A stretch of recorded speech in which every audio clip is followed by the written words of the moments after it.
This is TTN, the Taebyn Television Network. It's the Totally Taebyn Show, starring Taebyn, everyone's favorite pup. Today on Totally Taebyn, they'll be spending time in the kitchen and reading us a story.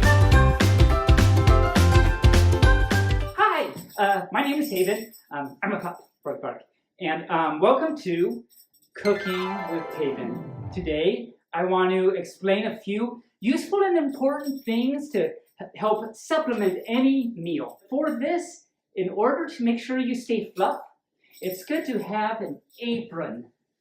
And so let me demonstrate how this thing works. Here it is. And I mean, you could try the hat and everything. It turns out it's not as useful that way. Don't do that. Instead, you find this thingy. There's a thingy. It's a loopy thingy. That's not it. See, this is not a loopy thingy. I mean, it could be, you put it on your muzz and, you look all fancy and everything like you're ready to go out for dinner. But that's not the purpose of this. Where's my loopy thingy? Sometimes it's hard to find. So take the loopy thingy and you want to put it on the right way. And the right way will be, where's the tag thingy? So there's a tag thingy here, and that should go on the inside, just to make sure that you're all decorative and stuff. Decorative. So you take loopy thingy, and you go like this. Start with on your muzz, but don't start there. Stop there. You go, some muzz. No, see, don't nom it. Don't nom it. I know it's tempting, but don't nom it like I'm starting to do now. You want to put it under and then over. There you go. And it's not quite done. You want to take those other thingies that got in the way. Where are they? Oh, here's one. And the other one is elusive.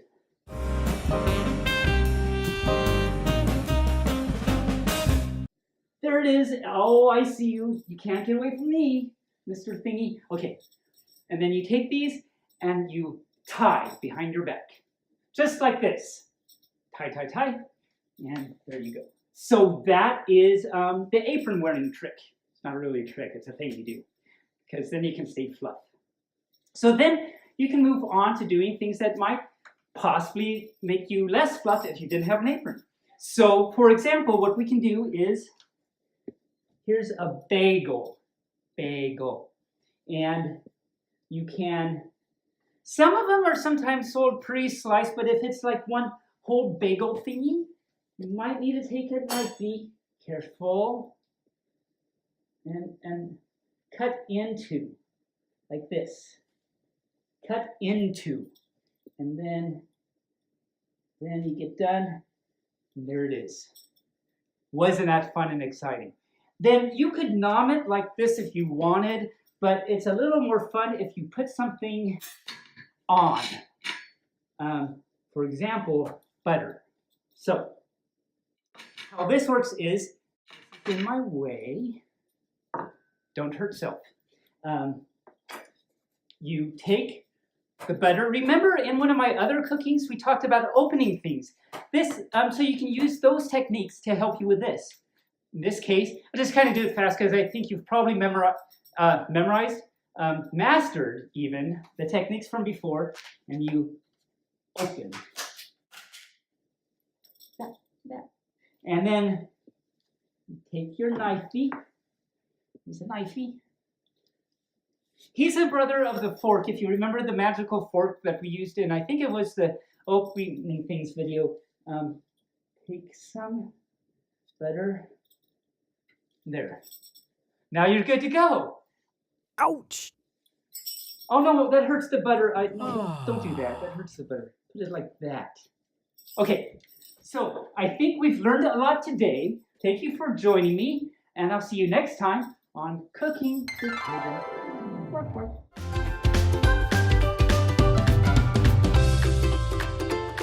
Hi there. My name is Taebyn. I'm a pup. Bark, bark. And I would like to welcome you to another edition of Story Time with Taebyn. There's my Kiwi, my Jacob, and I'm a pup. Today, I would like to read to you the politically correct version of Rumpelstiltskin. And again, this politically correct, I'm still not a political pup. Don't they understand? Anyway, we'll do that. And my pawsies are a little sore from all the reading. So I'm being projected. This technology thing is going to tell me what to say. Anyway, but it's from a book. So let us begin with the story of Rumpelstiltskin. Long ago, in a kingdom far away, there lived a miller who was very economically disadvantaged. This miller shared his humble dwelling with his only daughter, an independent young woman. There's that word again. The woman with it spells it W-O-M-Y-N, because again, just like before, there must not be any men that woo or something. Anyway, this woman was named Esmeralda. Esmeralda. Now, the miller was very ashamed of his poverty, rather than angry at the economic system that had marginalized him and was always searching for a way to get rich quick. If only I could get my daughter to marry a rich man. If I were a rich man. That was like a Fiddler on the Roof, I think. You know, that song, and there's dancing and there's thing. Oh yeah, we're reading a story. To marry a rich man, maybe not a fiddler, he mused, in a sexist and archaic way, she'll be fulfilled and I'll never have to work another day in my life. To this shabby end, he had an inspiration. Shabby. He would start a rumor that his daughter was able to spin common barnyard straw into pure gold. With this untruth, it's not a lie, it's an untruth, he would be able to attract the attention of many rich men and marry off Esmeralda to like a whole bunch of men. Is she like this, like an anti-harem thing? The rumor spread through the kingdom in a manner that just happened to be like wildfire and soon reached the prince. It just happened to be like wildfire. It wasn't wildfire. As greedy and gullible as most men of his station, the prince believed the rumor and invited Esmeralda to his castle for a May Day festival. But when she arrived, he had her thrown into a dungeon filled with straw and ordered her to spin it into gold. Oh my lord. That's not part of the book. Locked in the dungeon, fearing for her life, Esmeralda sat on the floor and wept. Never had the exploitativeness of the patriarchy been made so apparent to her. I know that means something, and I'm sure you understood it better than I did.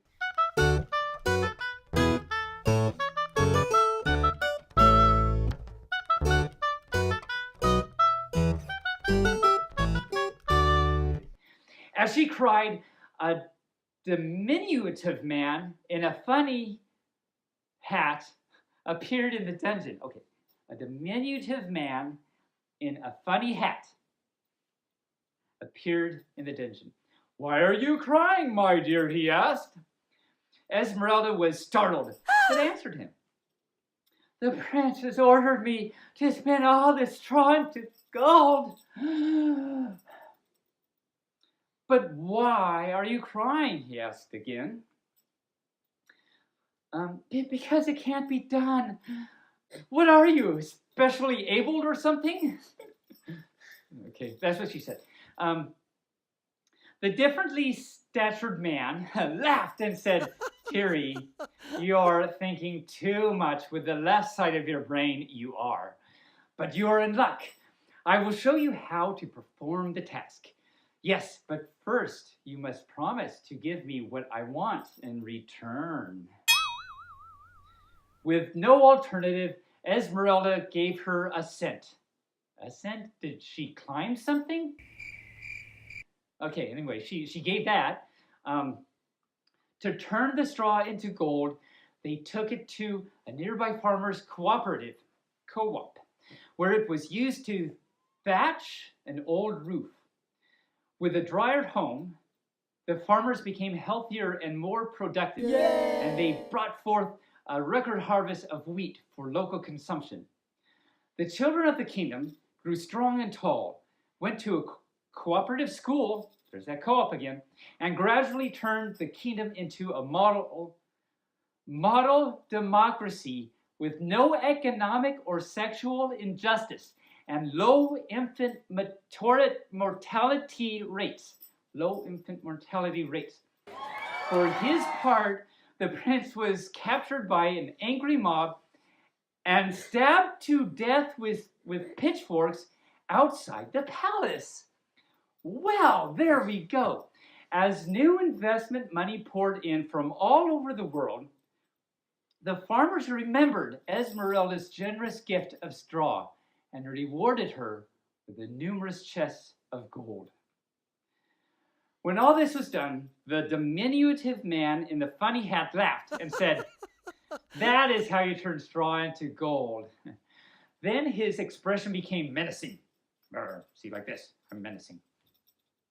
"Now that I have done my work, you must fulfill your part of the bargain. You must give me your firstborn child." Esmeralda shot back at him. I don't have to negotiate with anyone who would interfere with my reproductive rights. Good for you. You go, girl. The vertically challenged man was taken aback by the conviction in her voice.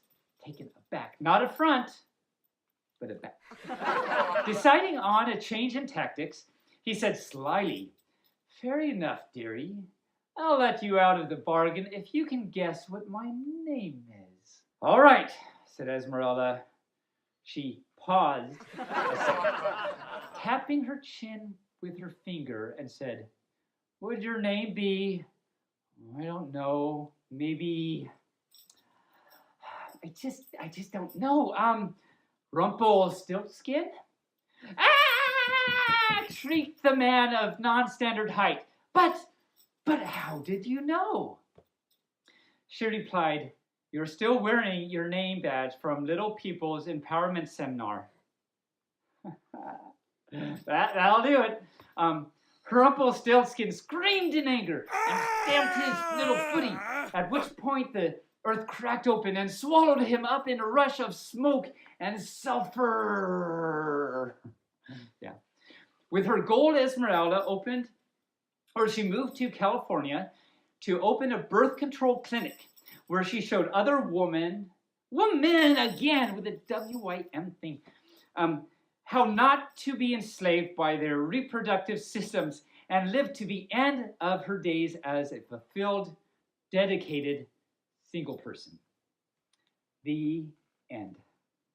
Well, that was quite a story. There were lots of big words that I still do not know, but I'm a better pup for it. There were lots of twists and turns, and it is a very enthralling story. I hope you enjoyed it as much as I did. I really like being here with you today, and I'll see you next time on Story Time with Taebyn. Bark, bark.